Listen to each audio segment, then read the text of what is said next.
Welcome to Texas Liberty Podcast. My name is Clark Patterson. I'm joined today by Ted Brown. Ted Brown is a longtime liberty activist, both in California and now in Texas. And in fact, this year, 2024, Ted Brown is running the second largest race in the Libertarian Party. He's running for the U.S. Senate in the state of Texas against the incumbent Ted Cruz. And as of a couple of days ago, the Democratic opponent will be Colin Allred. So again, let me start out by introducing Ted. Ted, take it away. Just tell us a little bit about yourself and your history in the Liberty movement and what you think about the prospects looking forward 2024 and beyond. Well, Clark, it's good to be here, and I'm glad we're talking about these issues because it's very important to let the public know that there are alternatives out there, that people don't have to vote for Democrats and Republicans. I know you and I have both been libertarians for many, many years, and it seems like a hard slog when people are like even becoming more tribal all the time, where they seem to be no matter what their team does, team red or team blue, they'll just put up with it and just accept anything. And we've got to show there's an alternative. And that's what my goal is here. I've been a libertarian my whole adult life. I joined when I was a 18-year-old college freshman, and I've been devoted to the cause ever since because it's so important to promote liberty. There's a large number of people that are opposing liberty and that are fighting liberty and just want to impose their will on other people. But there are a few of us, and there should be more of us, who just want to leave people alone, want to mind our own business, and just say we don't want to hurt people, we don't want to take their stuff, and we just want to, in politics, have as little government as possible, because the bigger the government, the more your rights get taken away. So over the years, I've run for office a number of times because that's the main way to promote liberty, I think, at least, or actually let people know there's an alternative in order to promote liberty, I should say, because most people are just not all that interested in politics. And but the one time every couple of years where they do become interested is like in the fall of the election season, when they know, oh, I'm going to have to vote for president, or I'm going to have to vote for governor or something. I better look into a few of these issues or a few of these candidates. And so if we don't have any candidates, then nobody's going to know we exist. So that's why it's important to have libertarians on the ballot. Not only have I run, I've been, one of my main activism points for a long time has been to recruit other people to run for office as libertarians, because we should have candidates everywhere, so the voters won't just be disheartened when they go in the voting booth and say, "Oh my God, not these two parties again." And at least there's an alternative. So obviously, every campaign is different depending on who all the players are, what office it is, what the chances for getting attention are. But that's my goal here as a U.S. Senate candidate. It's a really big race. We have to have a libertarian because the public has to know they don't have to choose Team Red or Team Blue. Ted Cruz and Colin Allred both have severe flaws, and that's why there's a need for the third guy here, who's the better Ted, the alternative Ted, instead of Ted Cruz. That's right. We don't need 6 more years of loony Ted, do we? Exactly. He's getting more loony all the time. And more anti-liberty. Uh, Yes. but let me ask you this, Ted, since obviously you've been doing this for a number of years. Well, first, let me just ask now, when you were 18 years old, the 18-year-old Ted Brown, I know 18-year-olds don't think too much about when they get much older, but did you think at the time that when you would become your age that you are now, that we would be a much freer country, or were you more pessimistic? I know it's kind of hard to go back and put yourself in the shoes of that 18-year-old college kid, or 19, 20-year-old college kid, but Hmm. I mean, do you think liberty has progressed as much as you thought? Or it seems in many ways, as you know, we have $34 trillion in debt. And I know that, since you and I are closer to the same age, at the time, it was, Hmm. Ronald Reagan, it was about 1 trillion, between 1 and 2 trillion. And I remember thinking that's horrible. How Yeah. could this happen? But I guess what I'm what I'm getting at, Ted, my question is, what do you think about how liberty has either progressed or regressed since you were in college? What are your thoughts now, looking back? Well, I don't know whether I was optimistic or pessimistic. I knew I was motivated to promote liberty because I just didn't like how the government treated people and how big government was and all the rules, regulations, laws, et cetera, controlling people's behavior. And and so I would probably not would never have anticipated what it was going to be like when I was in my 60s, you know. But it's so funny. I have the flyer from the first time I ran for office when I was only 20 years old back in 1980 when I ran for the California State Assembly. And I looked at that and I could run on the same platform today. And and I had a congressional race in '88, and I could just change my picture and just use the same flyer again because it's the same issues, really. I mean, the government is doing the same things. They haven't really stepped back any. They're just doing things worse. I mean, well, they're less capable, of course, but there's more of them. There's more people working for the government all the time. It just grows larger and larger. The public seems to not really object to just more functions of all these government agencies. And now and again, there's some in a particular area, there's less government, but not overall. It's like, for example, there's been a couple of things that have changed since I became a libertarian. There were a couple of areas that were changing just before I became a libertarian, like for example, the deregulation of airlines and trucking, that sort of thing, which was really good. It was really amazing. It was Democrats and consumer advocates that advocated deregulation back then to help consumers. They don't seem to believe that anymore. But for libertarians, one of the big issues that we were always the only ones that were against the war on drugs. Like even in the '80s when Nancy Reagan was doing her "Just Say No," and Police Chief Daryl Gates in Los Angeles was driving a bulldozer and battering ram through people's homes and things like that. Libertarians were, fully committed to being against the war on drugs. And sure enough, the marijuana issue has mellowed, shall we say, over the years. And I worked on the campaign in California back in '96 to legalize medical marijuana. And everyone was saying, oh, this is never going to work. This is ridiculous. But Californians thought it would. And it has. That was like the trendsetter for the whole country.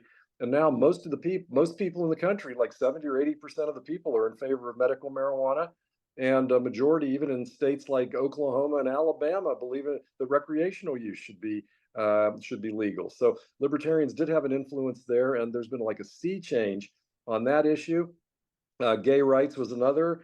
Back when I joined the Libertarian Party, being gay was illegal in many states, and and homosexuality was on the psychological psychiatrist's book of mental illnesses. So things have changed considerably, and now while libertarians advocated for gay marriage back in the '70s, it took like 40 years for the Democrats to come along, and the Republicans still haven't come along. So and doesn't seem like they're ever going to come along on marijuana either. So again, on some of the civil liberties issues, it's come around a little bit into the libertarian direction. Economically, nah, not really. Foreign policy, I thought we'd get a peace dividend after the fall of the Soviet Union, but nah. The Washington establishment has to have an enemy, and they just kept looking for them. And they found if you're looking for an enemy, you're going to find one. There's no doubt about it. So that just keeps getting worse as well. And so there's still a need for us, Clark. I mean, we can't give up. I mean, it's decades now, and it's going to be decades more if ever we get this. But if we gave it up, if there weren't libertarians, things would be a lot worse because there just wouldn't be anybody out there providing saying there's an alternative point of view. It would just be like group speak for everybody. Sure, sure. Well, I agree with almost every single thing you've just said. I guess I would, if I could, let me add civil rights and race relations.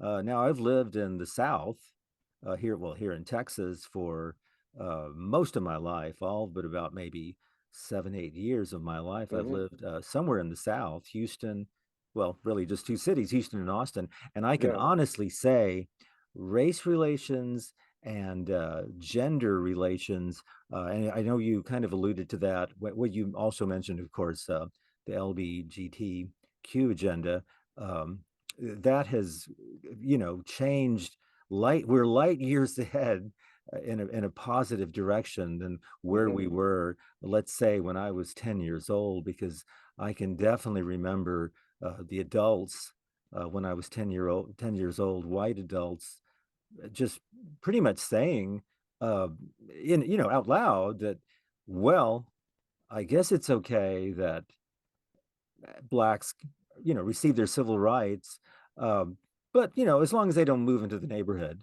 and that was very, very common. Now, again, I know Yeah. you've lived in, of course, West Virginia and Ohio and of course California, but for someone who's lived in the South, that was a prevailing attitude. It's that well, it's okay. I guess it's okay that we're giving blacks and maybe even Hispanics and Jewish people their rights, as long as they don't move in next door. Never mind Yeah. marrying your daughter or your son. And so, Yeah. in that sense, again, we've come light years in a positive direction. And unfortunately, in those days, Ted, as you can remember, colorblind was the thing. And Yeah. unfortunately, today, the people who, I guess you could say, the grandchildren of those civil rights, those courageous civil rights marchers from the freedom riders of the early and mid Yeah. 60s, will they reject colorblind?